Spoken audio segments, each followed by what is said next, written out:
Dri, sabe que tem uma coisa muito legal? Eu sempre gosto de puxar a jornada das pessoas, porque eu tenho batido muito nessa frase que é: a gente constrói nos bastidores, mas é no palco que a gente ganha o jogo. Faz sentido? Faz. Né? É porque não adianta você se preparar muito se lá na hora não rola, né? Não, E se as pessoas não te conhecem, porque assim, essa frustração que fez a Rugido nascer, essa frustração é minha missão de vida com a Rugido. Mostrar para o mundo, ajudar empresas como a sua, profissionais incríveis como você, a terem cada vez mais voz por meio do digital, que é essa ferramenta maravilhosa, democrática. Mas antes das pessoas, não só você, mas antes das pessoas chegarem até o palco, elas têm um bastidor.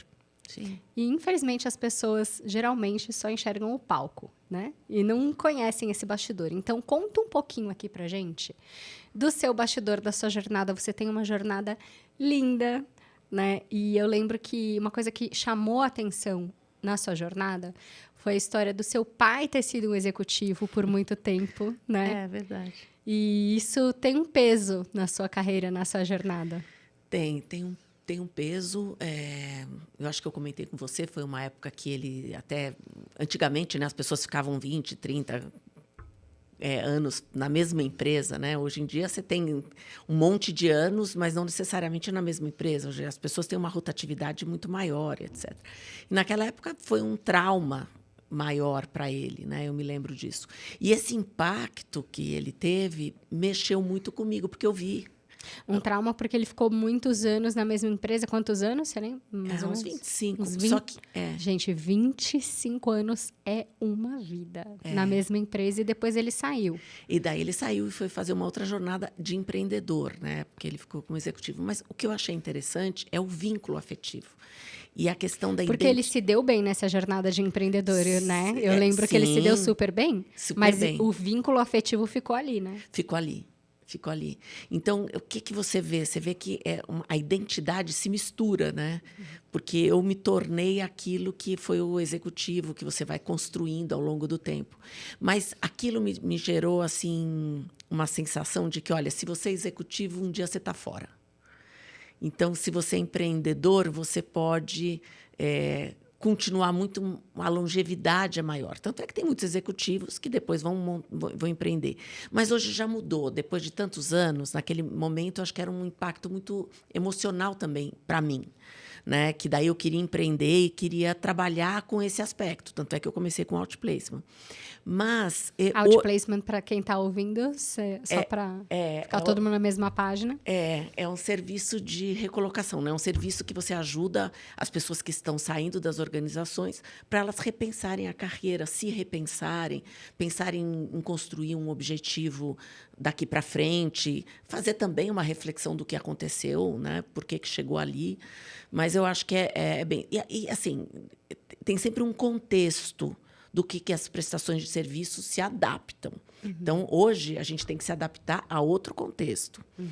Que eu acho que hoje o outplacement ele foi muito mais enfatizado pelo aspecto do coaching de carreira, porque as pessoas querem esse aconselhamento mesmo, né? Mais perto do que só as regras de como é que ele divulga, como é que ele se apresenta no mercado, porque isso antigamente, como eu falei, eram 25 anos numa empresa só, hoje não é. Então, hoje você tem LinkedIn, você tem internet, você tem GPT, você tem tanta coisa, né?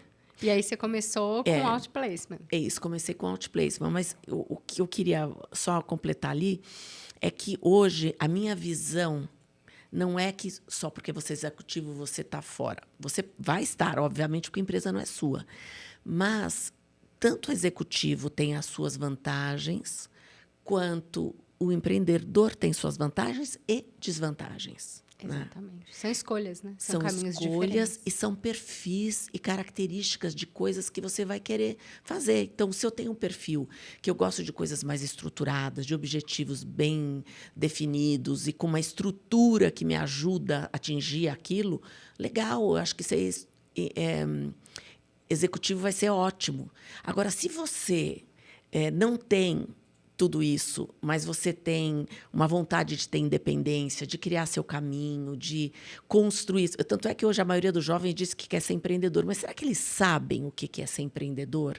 Sabe que o empreendimento pode estar vinculado ao seu patrimônio? Que se der uma...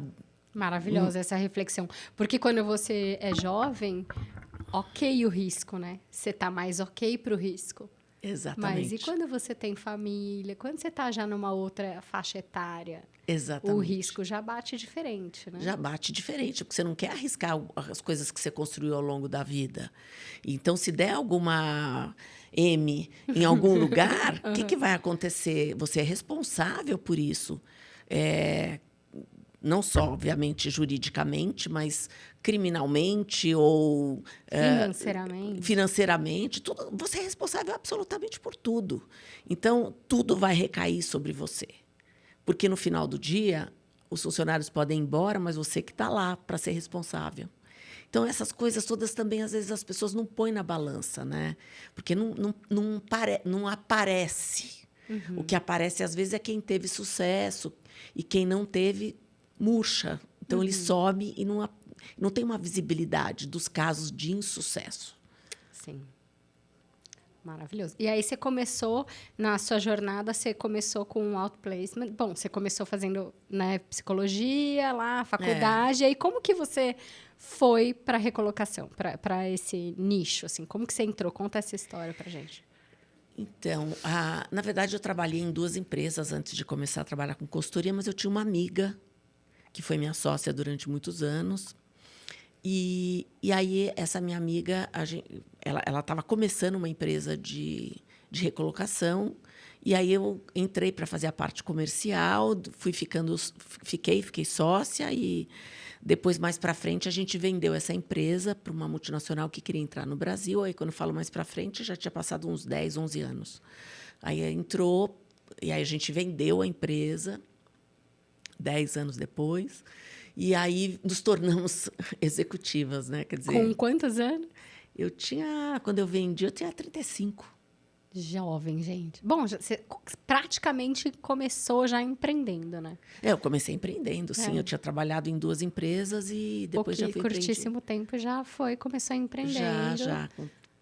Quando eu vendi aos 35, eu já tinha 11 anos de empresa. E hoje o forte da Felipelli são ferramentas que entendem o perfil comportamental, que mapeiam, que entendem os talentos. Conta um pouco para a gente. Então, assim. Depois que eles compraram e a gente ficou lá como executiva, eu fiquei, na verdade, 7 anos como executiva, porque tem uma fase de no compete, uma série de coisas. E depois eu montei a minha. Quando eu montei a minha novamente, eu tive um outro foco, que o foco era autoconhecimento, autodesenvolvimento, porque quando você trabalha com outplacement, você já está na ponta da saída. Ali você pode pensar, tudo bem, na carreira, mas o que vem antes? Como é que eu me preparo para a minha vida profissional? Como eu construo essa jornada? Como né? eu construo essa jornada? Que partes da minha vida eu negligenciei para eu chegar lá no final? Entendeu? Então, Sensacional. Então, eu comecei a pensar, falei, não, tem que pensar antes. Tem que muito antes. São passos antes, né? Muito antes para você começar a trabalhar com isso. E aí eu foquei muito mais na pessoa de dentro da empresa, não só no momento de saída. O momento de saída pode ser uma contingência, mas tem muita coisa para fazer antes. Então, aí hoje nós temos 38 instrumentos de diagnóstico. Para quem não sabe, né, o que é instrumento de diagnóstico, é como se você fosse um laboratório, só que um laboratório comportamental. Então, você trabalha todas essas questões que hoje todo mundo fala muito, né, nessa palavra de soft skills, mas é tudo aquilo que não é o hard, que é o trabalho técnico, profissional, né? O técnico que você vai aprender. Então, sei lá, você vai fazer engenharia. Aí, depois, se você tem 3 pessoas que fizeram engenharia, o que vai diferir o engenheiro do outro? É o soft skills. Que é a qualidade que você tem como pessoa, como indivíduo, que vai aportar valor àquilo que você aprendeu na faculdade. Ou numa pós-graduação, num mestrado, doutorado, não importa. Ou seja, o currículo que todo mundo participa Eu mesmo, beleza. Mas por que uma pessoa tem uma largada diferente da outra? Por que ela se mantém? Por que alguns não vão? Isso tem a ver, único e exclusivamente, com as habilidades, com as competências deste indivíduo. É aí que é meu foco de atuação. Nessa parte que não é a parte comum que todo mundo tem acesso. Mas aquela que você faz brotar de dentro para fora.